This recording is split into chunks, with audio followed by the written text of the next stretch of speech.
In an ancient town, buried under the thick cover of dark forests, lived a young boy named Elliot. He was an ordinary guy, but he was always drawn to mysterious and unrecognized phenomena. Stories of strange happenings and mysterious disappearances whispered about in the dark corners of the town couldn't help but pique his curiosity. Once, on a moonlit night when the fog enveloped the city and forests, Elliot heard of a manor deep in the woods.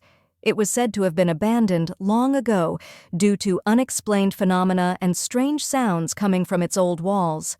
Fascinated by the mystery, Elliot decided to go exploring, confident that he could solve the mystery of the manor and return with new adventures.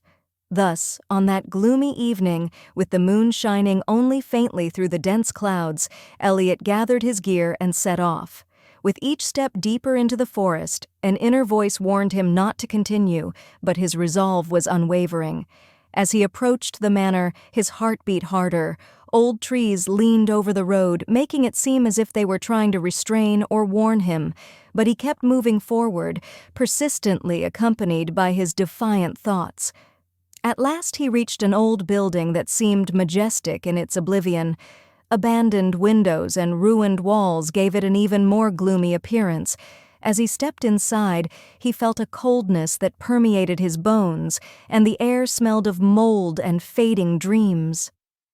At the back of the manor, Elliot found a room where an antique mirror stood. It seemed to glisten unusually in the darkness. Suddenly the room was filled with cold, and Elliot felt that something was wrong. Then he heard a whisper from the darkness, "You shouldn't be here." Elliot turned around and saw a pale, ghostly shape bending in the darkness. His heart sank with terror, but he couldn't take his eyes off the sinister creature. The ghost whispered cryptic words, promising eternal power and knowledge if only Elliot would stay with him. Fascinated by the promises and tempted by curiosity, Elliot agreed to stay. And then his nightmare began. The ghost consumed his soul and locked him in its dark world, denying him the chance to ever return.